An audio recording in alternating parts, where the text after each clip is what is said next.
At 63, Darnell Carter had mastered the art of invisibility.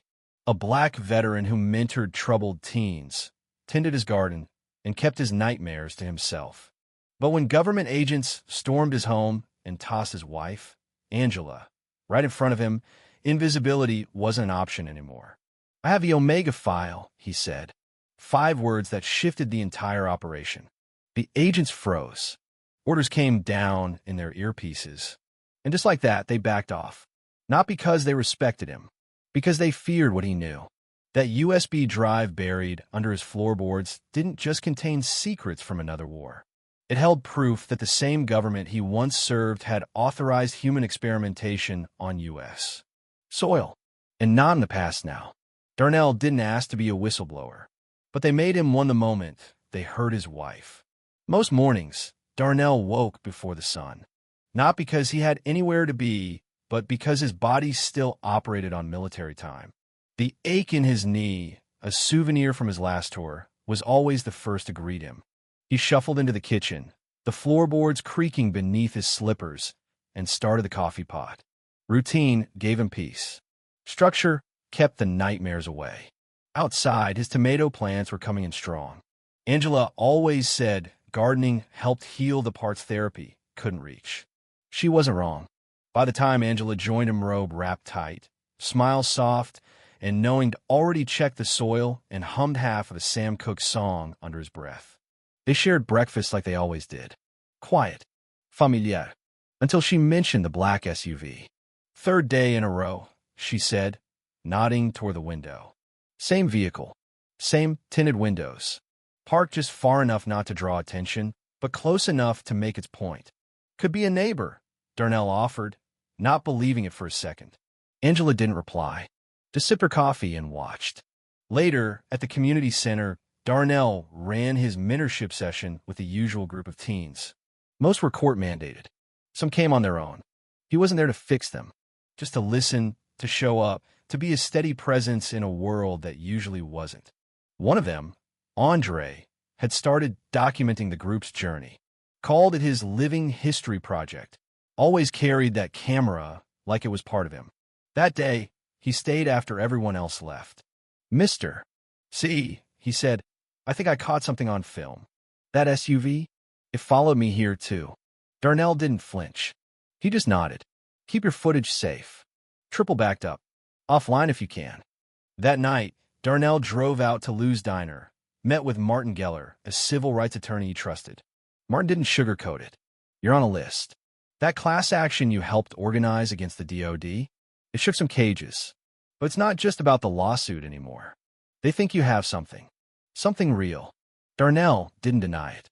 Just said they're not wrong. Back home, Angela couldn't sleep. Her nonprofit's entire database had vanished. 5 years of work gone. No backup. No trace. "You think it's connected?" she asked. Darnell hesitated, then nodded. "They're trying to erase us, Angie." The next morning, a man claiming to be from the city knocked on their door. Said he was doing zoning inspections. Darnell knew better. No city insignia. No paperwork. Just a cheap smile and polished boots. That night, Angela couldn't hold it in anymore. "What's the Omega file, Darnell?" He didn't answer right away. Then he opened the floorboard in their bedroom and pulled out a small, dented lockbox. Inside was the drive. 20 years old. Still intact. It's what I saw in Iraq. A village. Executions. Civilians. Not insurgents. Contractors in unmarked uniforms. And a laptop full of files. I copied them. Buried the drive in Nevada. This one's just a decoy. Enough to make them nervous. Angela stared at him, betrayed and terrified.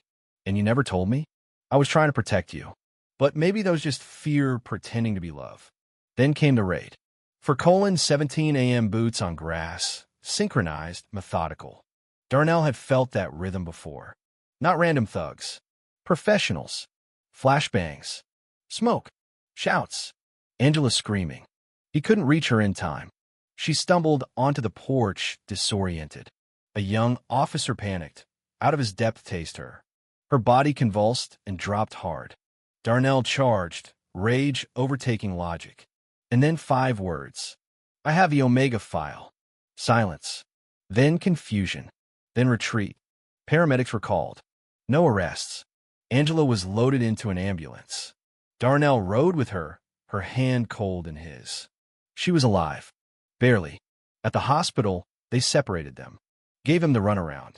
Then, late at night, a nurse whispered, "Room 307. Someone told us not to call you." Inside, Angela lay bruised and trembling. Darnell sat by her side until dawn. That's when Reggie Monroe walked in. Chaplain badge. Old friend from the unit. Older now. Grayer. But still sharp. "You lit a fire," Reggie said. "And it's spreading." He handed Darnell a key. "Storage unit. Paid for 20 years. Everything you'll need is there." Darnell nodded. He knew what came next. Angela was discharged 3 days later. Taser trauma, they said, but the symptoms didn't match. Blackouts. Tremors. Memory gaps. Back home, their house was spotless. Too spotless. Furniture slightly moved. Picture frames off by inches. A silent message. "We were here. We touched your life." Andre showed up with footage. He'd filmed the raid, start to finish, including the moment the team backed off. Angela watched in stunned silence. "Why did they stop?" she asked. Darnell didn't answer, but his eyes said everything. Officer Sarah Cleanione of the few local cops Darnell trusted visited him in secret. Civilian clothes. No cruiser. That raid? No warrant. No logs. I checked. It's like it never happened. "They scrubbed it," Darnell said. "They're cleaning house before it burns down." And then the real twist hit. Angela remembered something. "Back when we met, I was at the Pentagon. Budget Division. I approved a special project called Operation Oversight. Never knew what it was for. Until now. She wasn't just a victim. She was part of the machine that funded the nightmare." Together, they went to the desert. Dug up the original drive. Still intact. Back home, Elijah teenage coder Andre trusted began decrypting it. Layer after layer fell away. What they found wasn't just war crimes. It was a business. A pipeline. Private contractors. Human testing. Black sites. Domestic. International. Connected by untraceable money and sanitized reports. Angela stared at the screen, jaw tight. "We need to go public." Darnell hesitated. "It'll make us targets." "We already are." So they planned. Coordinated. Andre edited a documentary. Elijah prepped the secure uploads. Sarah leaked what she could. They called it Operation Truthfall. A global release. 80 countries. 1,000 outlets. 1 hour. And then it began. The documentary went viral. Hashtags exploded. Hackers joined the fight. Iron Wall, the private military firm behind it all, was named and shamed. CEO Evan Straude tried to deny it. But a single reporter asked the wrong question about File 28, the kill list. And Straude blinked. That blink went viral. Congress panicked. Hearings launched. Darnell testified. Angela stood beside him. Veterans protested. Whistleblowers surfaced. But Iron Wall fought back. Car bombs. Assassins. Sarah was kidnapped. Rescued by Darnell's old unit in a midnight raid. Each victory cost them something. Until the final piece dropped. A leather binder. Handwritten ledgers. Gifted by Reggie. Names, dates, bribes, deaths. Unredacted. Undeniable. Congress moved. Indictments came fast. Straude arrested. Generals fell. Senators resigned. And the world saw what had been done in its name. Angela recovered slowly. Her injury became the basis for a new medical law, the Carter Act. Darnell kept teaching. Elijah launched a whistleblower platform. Sarah reformed internal oversight. Andre won awards. But he always said, "This is their story. I just helped tell it." The final scene? A boy on their porch. 10 years old. School project on heroes. "My mom said I should talk to you," he told Angela. She smiled, opened the door. Darnell pulled up a chair. Snow fell outside.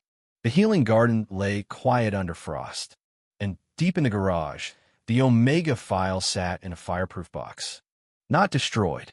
Not displayed. Just waiting. Just in case. Because truth, like spring, always comes back.